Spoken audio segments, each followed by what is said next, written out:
Hey everyone, Andrew here. It's time for my honorable and dishonorable mentions from the year of 2024. Yeah, I'm going to be doing this video a smidge differently. There won't be as many clips or anything through this one. It's going to be like the poster when I say the name, and then I will make sure to put like the name on the bottom so that you know what I'm talking about through the whole thing. Because I've seen some do this type of list, and then like if you skip forward at all, you have no idea what they're talking about. So I want to make that a little clear. Yeah, this is just me talking about films I really didn't like and talking about films I really did. These are just my opinions. You're welcome to disagree or agree in the comments below. So, let's get started. Today I will be starting with the dishonorable mentions of 2024, aka the films to avoid like the plague. Let's start with the big outliers. The Sony Let's Do Spider-Man Without Spider-Man verse films from the year. That being Madam Web, Kraven the Hunter, and Venom the Last Dance. So Venom the Last Dance is on the cusp of being an almost decently watchable film. Much like the other two Venom films, like there's stuff in there that kind of works and there's a lot of stuff in there that don't. Tom Hardy, of course, still works very well as the character.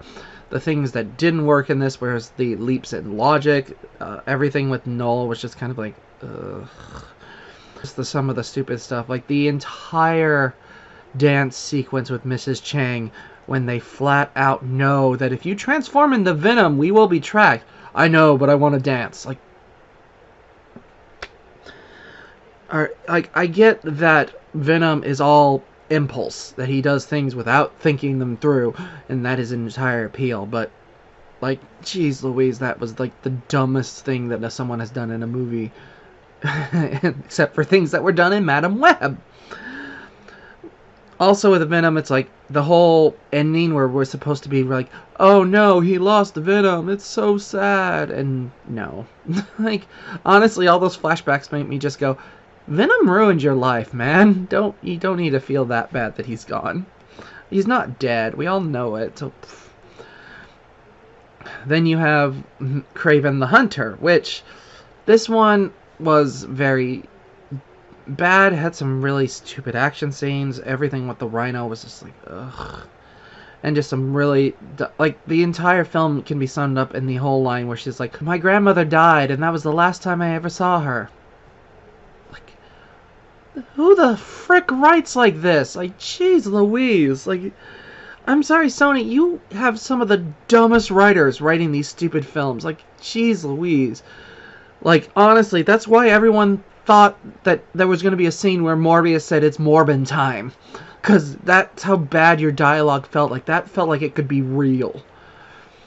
And so much of it is just tedious and boring action scenes. His powers don't really make sense. And the annoying thing is with, like, Kraven, a lot of people I've been seeing are like, Kraven's a villain, there's no reason you should make him a villain. Like, you could have made Kraven a hero of some sort. There are variants of Kraven where he's a little bit more of a decent person. I grew up with him from the 90s cartoon, where he was actually a decent person, but when he used his serum that gave him the animal powers, he tended to go crazy and couldn't control himself. If you'd done something like that, you could have balanced this and made it work. Some really stupid action scenes, stupid plot, stupid element. His brother becoming the chameleon was kind of cool. I actually liked when he fully transformed into the chameleon and you saw that he looked like the one from the original comics. Like, that was the only thing about the film that I thought was actually really good. Madam Web is easily the worst of the three Sony films. And it at least is kind of watchable for how bad it is. Like, it's not a film that you just, like, feel your soul leaving your body kind of thing. It's just like, oh, this is really stupid. With some really bad performances. Really bad effects. Really bad villain. Some of the worst ADR you've ever seen. Absolutely weird choices all around. From the trailer to the thing. Like, Madam Web is a film that should never have ever even been considered being made. Like, it is a film where the concept of the film is stupid. Like, oh, let's make a film about this side character that nobody gives a shit about. Like, literally, no one cares about Madam Web. There are no Madam Web stands out there that are like, yeah, Madam Web movie, I wanted one, and you ruined her character. Like, no one cares about Madam Web. Like, she is the least important character in pretty much all of the Spider-Verse. And it just has the dumbest leaps in logic. The fact that it's like, oh yeah, I'm going to protect you girls, and immediately abandons the girls every chance that she gets. And then to try to tie it into Uncle Ben and all that stuff, like it... Terrible acting, terrible choices, terrible performance, terrible directing. This is just a trash fire from start to finish that, while kind of entertaining, is still garbage, but at least it's, you know, it never had the chance to be anything but. Like, it was never going to be a great film. Like, even if you'd made it the Godfather level of scripting and acting and performances, it would still be a flop because no one would have gone to see the frickin' Madam Web film. Like, Sony, you really needed to fire all your writers, get new writers, or just really pull your own head out of your butt. And I love the fact that the former CEO that's leaving tried to throw the critics under the bus. The critics are why the films didn't do bad. It's like, no, the films did bad because nobody wanted them. Like, people wanted a Venom film. That's why Venom 1 did well. And I think they could have done a decent Morbius. No, literally nobody wanted Madam Web.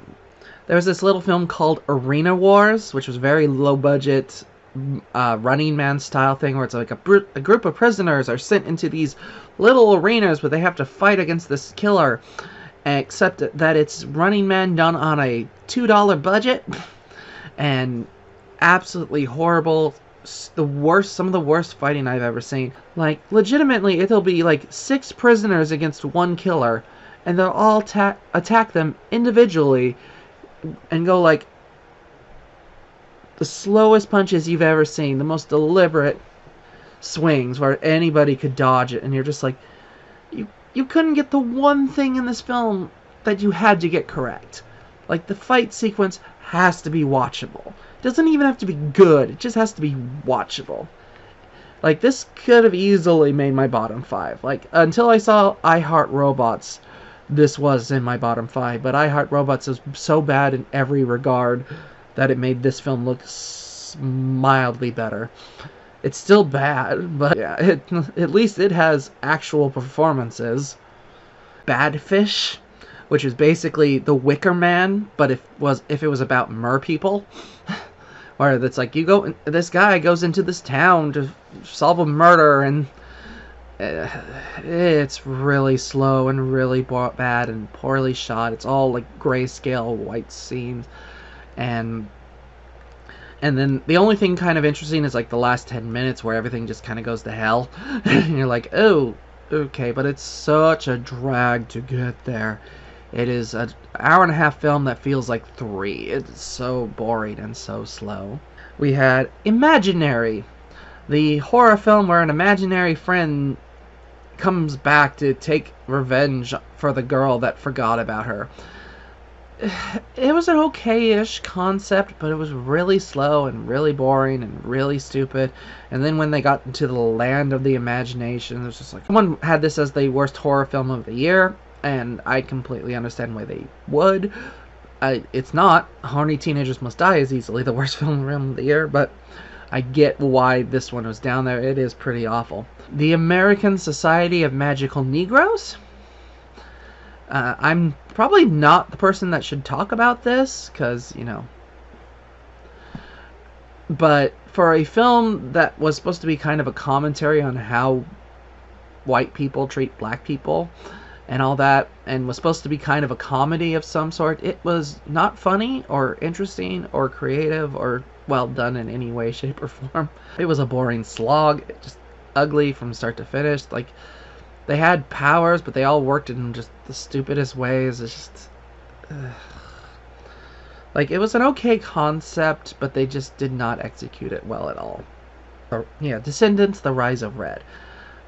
But yeah, this was a film literally nobody wanted. Let's do a sequel to the Disney Channel Descendants films. We'll put it on Disney Plus, and we'll have it have literally none of the characters back, except for the fairy godmother and Ursula's daughter. And we get to follow 2 new characters whose only personality is their wigs and outfits. So annoying that this exists. Nobody wanted it. It's annoying that it clearly has a bigger budget than the other 3 Descendant films. It is got terrible singing that is auto-tuned to hell. None of it sounds good in this. And that's really depressing because they had freaking Brandy as Cinderella in this, which was a great reference considering she played her in the 90s. But you can't even tell that Brandy's a good singer in this because she's so auto-tuned that it's unintelligible. It's just awful from start to finish. It has a couple good dance sequences, and the costumings are okay, but everything else is awful. You have this group of villains that are the reason why Red became the way she did, that is basically, like, it's Maleficent, Haiti, and Hook, and they are following under Ursula's younger sister, Ulani. Why the hell would Maleficent follow anybody? Maleficent was established as one of the most dangerous characters in the first film. She wouldn't follow anybody's rules, let alone Ursula's younger sister. The ending comes out of nowhere. It's like, oh, we stopped the villains from getting their hands on this evil book, so everything is happy now and good and fine. And it's like, can you explain to me why Red hated Cinderella so much if Cinderella didn't do anything to make Red into who she is? Like, everything they established set it up as that Cinderella is the reason that the Queen of Hearts became the Queen of Hearts.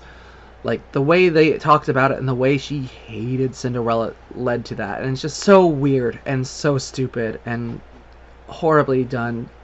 It's not completely awful, but it is easily the worst of the Descendant films, and none of those are even that good to begin with. You had the Garfield movie. We got lucky with Chris Pratt doing Mario. Actually managed to give Mario a bit of personality and a bit of life. He did not get to do the same thing here with Garfield. And this Garfield is so weird. He's like best friends with Odie and constantly is actively doing things and moving around, and I'm like, that's not Garfield. It's like, it's the least Garfield has ever been. Like, and then it's all about him and his relationship with his dad, who, abandoned him, but has kept an eye on him gag me with a spoon. It's so stupid and boring, just awful. Has these action scenes and it just doesn't work. None of the comedy lands right, none of the characteristics lands right. It's so focused on Garfield and his dad and stuff, and it just doesn't feel like the characters. It feels like this weird knockoff. Like, this would have made more sense if this was like a Heathcliff film than if it had been Garfield. Just, I don't know why it needed to be made. You had Despicable Me 4. It's the same as Despicable Me 3. It's just the same movie again. It's pretty awful. Nothing in it works really well. It's not funny or interesting or creative or anything.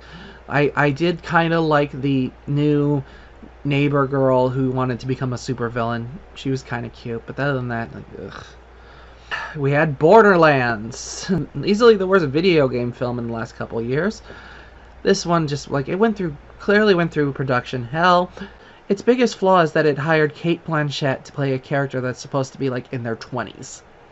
Like, this is supposed to be a young woman with energy and vibrancy, and you cast 50-year-old Cate Blanchett in a type of role that she's never done before. And it's like, she gives an okay-ish performance, but it's not right for the story or the character. And then, Kevin Hart as this completely humorless action guy, and Jack Black being his most annoying, and just this, it's like, I did not despise this as a lot of other people did, but it was definitely not fun to watch at all. There was Unfrosted, which was how the Pop-Tart came to be story, as told by Seinfeld.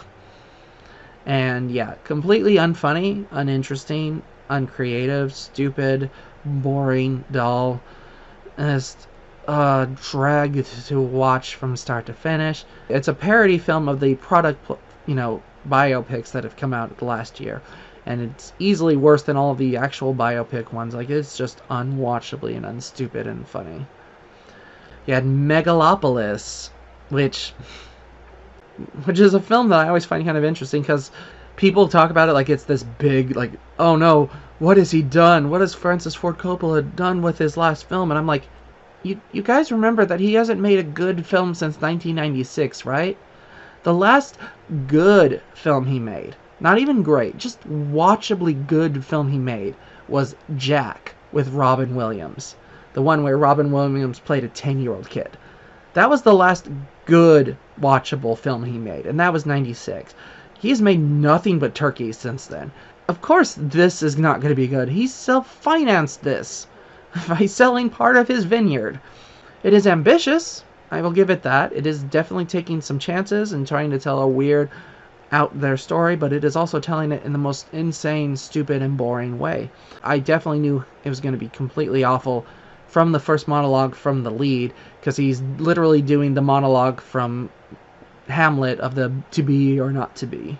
He's doing it as this, like, genius that no one understands and no one gets, but I'm smarter than all of you kind of thing. And I'm like sitting going, do you know anything about Hamlet? Like, that monologue is about a guy pretending to be crazy and that he might commit suicide. Like, this is not a, secret genius in disguise monologue. Then you add in all the terrible effects, terrible acting, absolutely awful script, just no one knows what they're doing, no one knows what kind of story they're in. The only two people that seem to know what film they're in are Shia LaBeouf and Aubrey Plaza.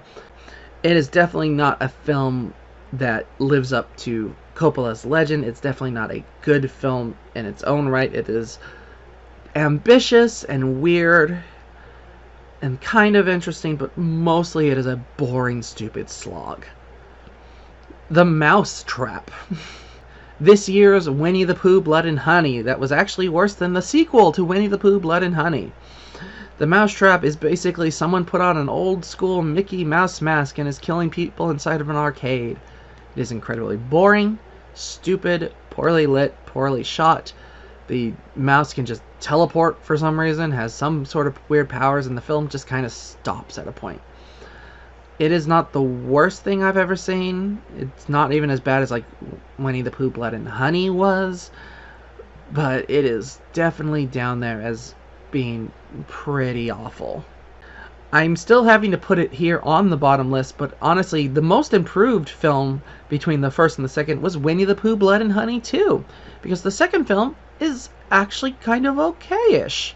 It's not good, but it actually has good masks, good kills, decent effects. It has an arc. It has some story to it. Like, the first chunk of the film is really, really rough, but that last half hour is pretty cool. I mean, there's a point where Pooh is literally wielding a flaming chainsaw, and it is dope as, like, it is awesome. Rebel Moon Part 2, The Scargiver. Like, jeez Louise, what has happened to this director? Like, I know a lot of people love Zack Snyder, and I'm sure the 4-hour cut of this film is amazing, but jeez, this is easily his second worst film. His worst film is Man of Steel. I'm sorry, I still think Man of Steel is his worst film, but this is down there. Like, it is uninteresting. It's so boring. The action scenes don't work. Characterization doesn't work. The only thing that even caught my eye for even a moment was when she went to go blow up that ship engine that looked like a face, and then the thing started moving and walking and talking. That was the only thing that was kind of interesting. Otherwise, the entire film was just ugh. There's also Harold and the Purple Crayon, a film that didn't need to exist in any way, shape, or form. It is mildly entertaining. It is not as awful as I feared it would be, but it was still a boring slog of a mess that did not need to exist. Spellbound, which was this story of these king and queen who got turned into monsters, and the daughter who wanted to turn them back to normal, but oh no, she's having emotional trouble, and it's all about divorce. It's all about letting your parents divorce. It's not good at all. The Exorcism with Russell Crowe, where they tried to sell it off as it had something to do with the Pope's exorcist, but it didn't. It was just him playing an actor, playing a priest, trying to... It's so boring, so uninteresting. They built this elaborate dollhouse set just so someone can fall off of it at some point. and it just kind of stops and kind of ends. It's absolutely drag to watch, not worth it. Argyle. This is a film that could have been good, had some decent action sequences and some good effects, but was let down by a poor script and too many plot twists. I'm sorry, when your number of plot twists in your film gets into the double digits, you're doing film wrong. Like, a good film with a plot twist has 2 or 3 max. Like, and usually you expect it to be this kind of plot twist, but it turns out to be something you didn't expect at all entirely. This one had so many plot twists that your nose is bleeding by the end. You're like, jeez Louise, stop trying to make me make sense of this. And it's just awful and uninteresting for the most part. Like, if it did not have decent action scenes, this would be one of the worst films of the year. The Crow reboot, which... not completely awful, but also just not good. I had hopes. I wanted it to be good. Bill Skarsgård actually did a pretty decent action film this year that was called Boy Kills the World. That one was actually pretty decent, so I had hopes that The Crow would be good. But the problem is, The Crow really didn't want to be an action film. It wanted to be a study of people being sad. I don't know. It didn't work. It was so slow and stupid and badly done. It's time for me to name the one made-for-TV film that would have definitely made my bottom 5 if I counted it. Although, this year, maybe not. It was pretty bad, but it wasn't quite as bad as some of the other ones. This is a film called Everything Puppies. It's a Hallmark film. It was a very cheap Hallmark film that sold itself on presenting you with a bunch of cute puppies that are barely in the film, only in like a couple scenes. And everything is terrible. The plot is terrible, the characters are terrible, the storytelling, the lighting, the filmmaking. The whole plot is basically there's this woman that made this specialty dog treat that is supposed to help puppies grow, and they all tend to love it. And she befriends this guy that runs a grocery store who takes it to his corporate offices, who, you know, want to sell it, but then their sponsors, who are this big company, don't want that to happen. The whole film is boring and stupid and ugly and, well, poorly done. And the worst thing of it is the female lead, played by Pascal Lamont-Kipnis. She is so annoying and so detestable in this one. She legitimately lashes out at the guy for any little thing. There's a point in this where she asks him out on a date for that night. And he's like, oh no, I can't. I have plans with my boss tonight. And he's like, oh, but we can do it another night. She just looks like he slapped her in the face. She's like, never mind, and walks away and spends the next 30 minutes of the film acting like he dumped her. That he's, choosing to go date his boss more than her. And it's like, it's a business dinner. Like, granted, the boss wanted it to be a dinner, but it's like, you can't get mad at someone for not being free the night of the time you ask. Like, jeez Louise, like, that's not fucking fair. And then when the boss decides that they're not going to sell her treat thing anymore, she throws all of her hate onto the guy who had nothing to do with it and had been supportive of her the entire freaking film. And it's like, I get that we had to have a third act breakup because, it's a Hallmark film. Every film has to have a third act breakup. But jeez Louise, at least have him actually do something that qualifies for the need to break up. Don't just make the woman an evil witch for the sake of it. Like, geez. Absolutely one of the worst Hallmark has ever done. It is not quite as bad as some of the ones from the previous years, such as Haul Out the Holly 1 or 2. But, it was definitely a terrible film.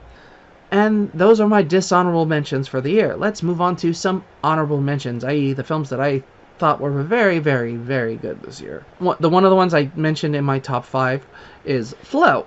Nearly made it into my top 5. Like, it is a really creative, really beautiful, fun little film with no dialogue, all cat noises.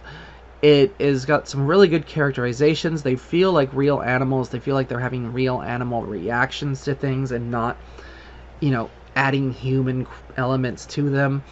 It is interesting world. It's interesting to see how these characters interact with each other. It does get a little repetitive. Some of the animation is a little sketchy at some point. And by like the fourth time the cat falls out of the boat and is like screaming for help, you're like... But it does have some elements in it that work really well. It has a really nice feel to it. It is really worth checking out if you can get the chance to. There was Rebel Ridge, which was this really fun First Blood kind of style action film where you have this army soldier who's going to bail out his cousin who got arrested, and he gets accosted by the cops, and the cops take all of the money that he had for the bail. He tries to get the money back to bail out his cousin. It doesn't work, and ends up getting the cousin killed in prison. So he decides to take down these corrupt cops, and it's really good action scenes, really interesting story, well told. I like the fact that he constantly is de-escalating the situation. Like, he's choosing non-lethal, non-dangerous methods. Like, this is a action film with an incredibly low body count. Like, I think the only person that dies in the entire film is the cousin. That was by accident. He got shanked in prison type of thing. But really fun, really good star-making vehicle for this actor. Casa Bonita, Mi Amor. This is a documentary. It's about this Mexican-themed restaurant in Denver, Colorado. If you've watched South Park, there's an episode where Eric Cartman desperately wants to go to Casa Bonita because it has people that are diving off of cliffs and this treasure cave and all these fun stuff. And I thought they made that up for the show. But this is a real place in Denver, and during the pandemic, it got shut down. The two creators of South Park, Matt and Trey, bought the restaurant, and they wanted to reopen it and make it even better than it ever was. And it has this really great story arc through this, where you got some kitchen nightmare stuff where things are falling apart, and he has to like replace it, and how pricey and expensive all that gets. But then you also get to see these two kind of genius creators and what they add into these stories and how they build these characters and how they work at it.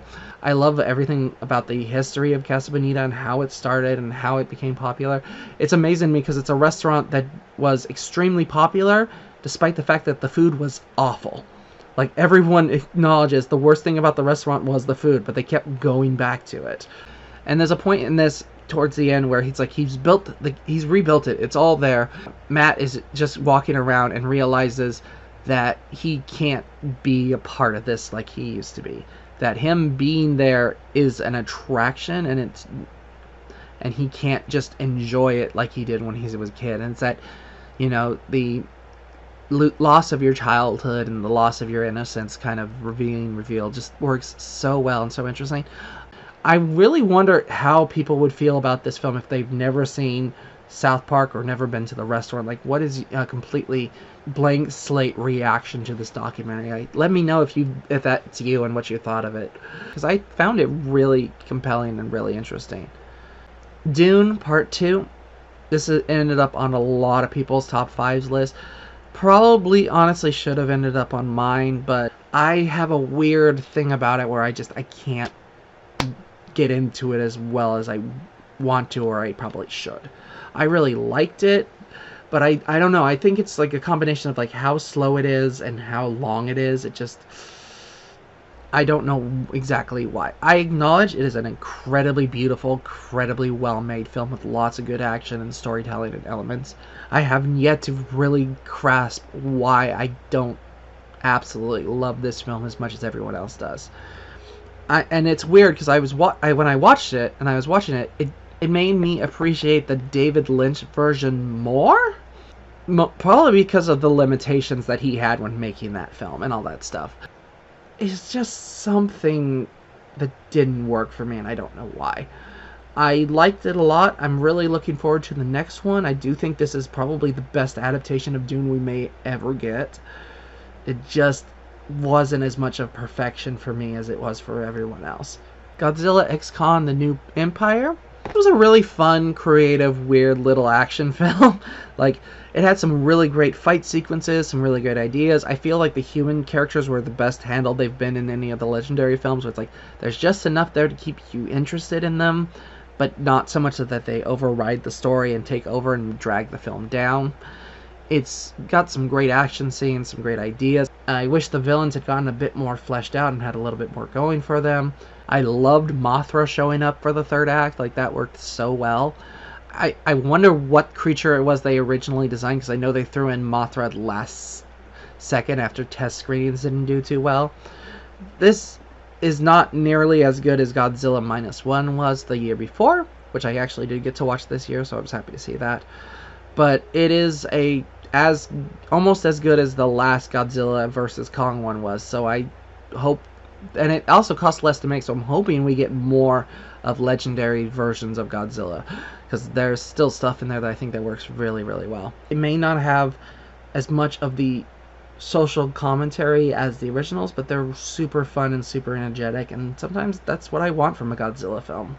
The Fall Guy, which was a really fun, creative, throwback action film with real practical effects, real practical sets, some really good character work, and really decent storytelling. I loved the little love story that worked throughout this.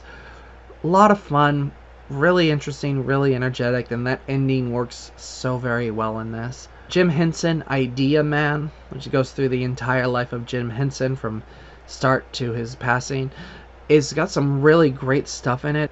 Other documentaries that I think covered it a little bit better, but it has so much of his real personality and his real responses and how people really felt about him things, so it does add a lot to that.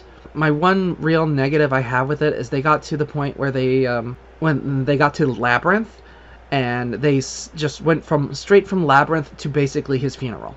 So they skipped like his entire last chunk of his career. So we got no Fraggle Rock, no Storyteller, no Jim Henson Hour, nothing about any of the other Muppet movies besides the first one.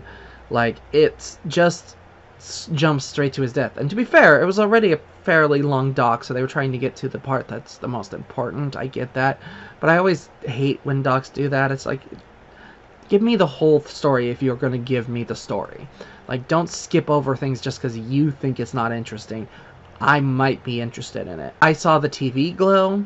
Really interesting psychological thriller story where it's like you don't know what's real and what isn't, and all about identity and who you are. It has very deep trans roots into it, and it works really well. But also actively refusing to do the thing that seems scary and choosing, frankly, death and for comfort over taking a chance and taking a risk. Really beautiful, really creative.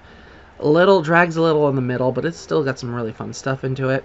Beetlejuice, I was legitimately surprised. I was very worried about this. I did not know if it could do very good because it's a late sequel. It's not one that desperately needed a sequel, and it's by Tim Burton, who has been kind of iffy in his career in the last decade. Like, sometimes he makes a great film, and sometimes he makes Alice in Wonderland.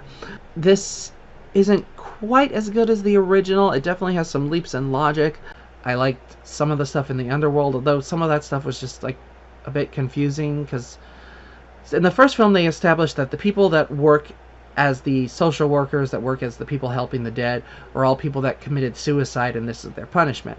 In this film, Winona Ryder's husband is there after he passed away, and it's like, he got killed by piranhas. Like, I don't think he killed himself, so how did he end up?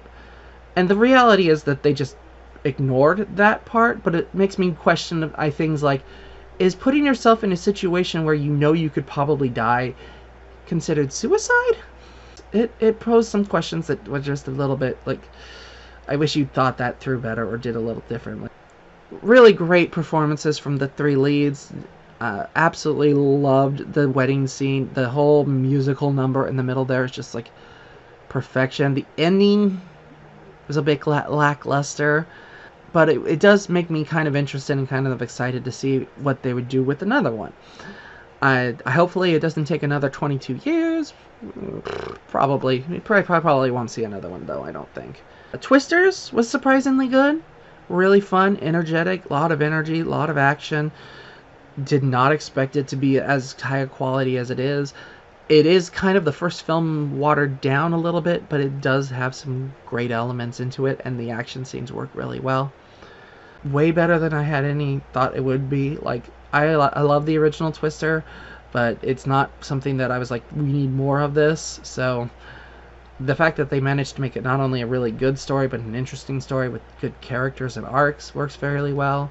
I was legitimately surprised Roadhouse was pretty good. I did not expect anything great from this. Like, that Roadhouse, the first one, is a film that only really works because of the leads. Like, that is all Patrick Swayze and Sam Elliott nailing it out of the park. So, I mean, they got Jake Gyllenhaal, which is a great actor, and they gave him enough to make him kind of interesting in this. But they also did really interesting action scenes. They had some really good stuff. Conor McGregor plays the main villain's muscle, and he just plays a crazy version of himself that works really well. Surprisingly robust and full of good fight sequences, despite having to be more grounded than the original one was. The Greatest Night in Pop, which is a documentary about the night that they recorded and made the We Are the World for charity, where they got literally every single superstar they could get their hands on into one room to sing this song together, and they spent a whole night building it. Really fun, really creative. It's so nice to hear all these stories and to see how they interacted with each other and worked with each other.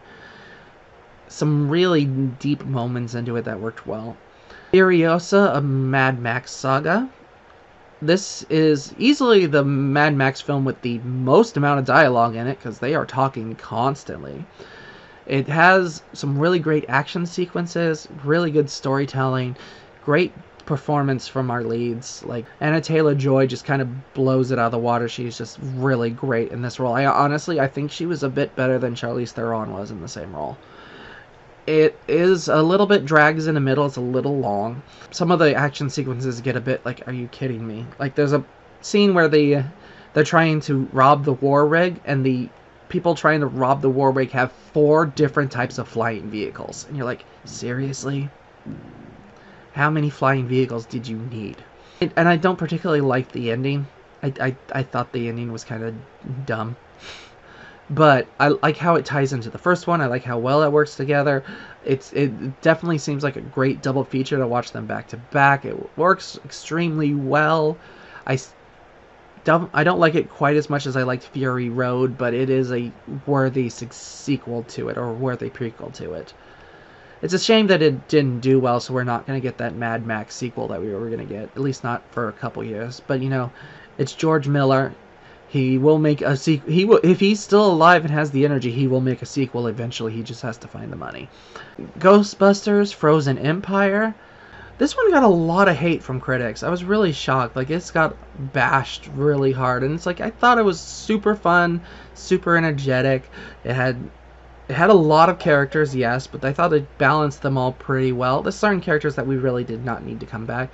Lucky did not need to come back, but I don't hate her being in the film. It has some really good ideas. I like the possessor ghost that would jump around to different items. I thought the new female ghost character was an interesting idea, to have this ghost that was actually relatively friendly and didn't want to cause trouble and was just kind of existing. Like, that's something that the Ghostbusters plot has never really dealt with, and was kind of interesting. And granted, of course, she, betrays the main character, but, I thought they did a really good job balancing the old cast with the new cast. The action scenes were good.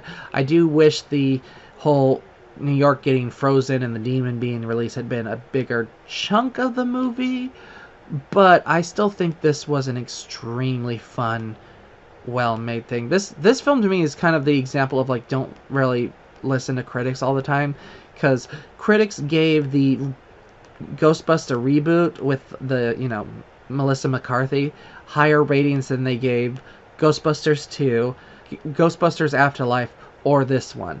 Like, the critics are not always right. I gotta add Terrifier 3. I've seen all of the Terrifiers, and I saw the first of the All Hallows Eve. And Terrifier is a series that surprisingly just gets better and better with each entry. It's way too gory for my taste. Like, it's the thing that makes me not particularly want to watch them over and over again, because I don't love that level of gore. But This one had the best story, the best arcs, the best characterization. It worked so well in the action and the storytelling and making Art this really crazy, deranged, fun character. And it left it on a really interesting note. Considering they've only gotten better and better with each one, I can't wait to see what they try to do with Terrifier 4. I gotta give a little shout out to Hellboy the Crooked Man. Now, this is a film that I had no hopes of being good. It is a cash grab, straight to video kind of sequel for the company that was trying to keep the rights to Hellboy before they went out. But I have to say, I like this a lot more than the David Harbour version that came out a couple years ago. Like, the effects are awful. They are very much like Sci-Fi Channel level of effects. But I thought that the characterization of Hellboy, some of the action sequences, some of the ideas were really interesting. You have Hellboy traveling into this backwoods of the Appalachian Mountains and finding this woman who is, a witch that is getting possessed and being used against her will, and getting help from this guy who's almost became a witch. And it's got some really good action scenes, some really good storytelling. I like the characterization of Hellboy in this. I think they gave him a little bit to work with. This is not nearly as good as the Guillermo del Toro versions, but for what little budget they had, they worked very hard and made a very interesting, creative little film with this.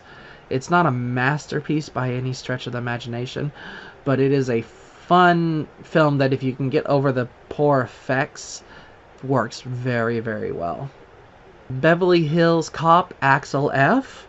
So, this film actually changed my opinion on the entire Beverly Hills franchise. I'd only ever seen the first two, and I'd seen them like exactly once, and I thought they were both kind of like meh. I never understood the hype for them. I never got why people liked this film, or this character. So I went and watched this one with very low expectations of it being anything good, and it not only exceeded like my bare minimum, like it did super well, and it made me go back and watch the first three again, and my ratings for all of them went dramatically up. Like, this is a really good legacy sequel where it's like he's there trying to help his daughter, and you get some new cast, some old cast, they all bounce off well together. Decent action scenes, decent comedy. It feels like Beverly Hills Cop as opposed to like Beverly Hills Cop 3, which barely did. It's got some really great stuff into it, action-wise and story-wise. Boy Kills the World. This one kind of falls on the line between whether it's a 2023 release or a 2024 release. As far as I know, it basically came out in 2024, and I watched it in 2024, so I'll count it. Really good, fun, creative action film. I loved the little voiceover. It gave the film some levity. I loved the fact that the main character is deaf, and there was one character that when he spoke, he couldn't translate what he was saying well because he spoke with a thick accent. So it was like he would just imagine these insane, random things that he was misinterpreting. Had some really good fight sequences, really solid action sequences. The story was compelling. I saw some of the twists coming, but I did not see all of the twists coming, so that was really impressive and really good. And it worked a lot better than some of the other twist-filled films, and definitely was the better of the two Skarsgård action films this year. As for the made-for-TV film that would be the best of the ones that I saw for this year, I have to give it to a film called Savoring Paris. It is a Hallmark film. It's about a girl, basically, that worked in a French fast food restaurant chain and decides that she's going to go live in France for some time and eat all of the cheese in France to feel better. And she ends up meeting this angry, mean, cheese-making man who befriends her, and she ends up working for him and trying out all these different cheeses. And she meets a boy that, is a playboy flirt, and they start getting closer together, but she starts really having feels for the cheese man. I just love a good set in Paris romance film. Like, it's not a masterpiece, but it reminds me so much of one of my favorites, which is French Kiss. Just this, you have this one guy that clearly should be into, and then you have the guy that's a kind of a jackass that she shouldn't be into, but really is. It's really cute, really charming, has this really good energy to it. It works really well. I think there's a couple little negatives. Like, my main negative is there's no way in heck that all these French people spoke English to her. Like, I've been to Paris. Even if they speak English, most of them will refuse just to spite you. I had a great experience in Paris, but it was still a lot of, like, getting blank stares. Not one of Hallmark's most amazing films, but it does have a lot of that heart and a lot of that stuff that I really like. That is my recommendations for the 2024. What did you all think? Have you heard of some of these films? Have you not heard of some of these? Did you like some of the ones I hated? Did you hate some of the ones I liked? Let me know your thoughts in the comments below. Did you like this format? Do you dislike this format? Do you want me to go back to my old format, or do you want me to just not do honorable mentions and dishonorable mentions anymore? Let me know in the comments below. Happy watching, happy reading. I will see you all next time. Bye.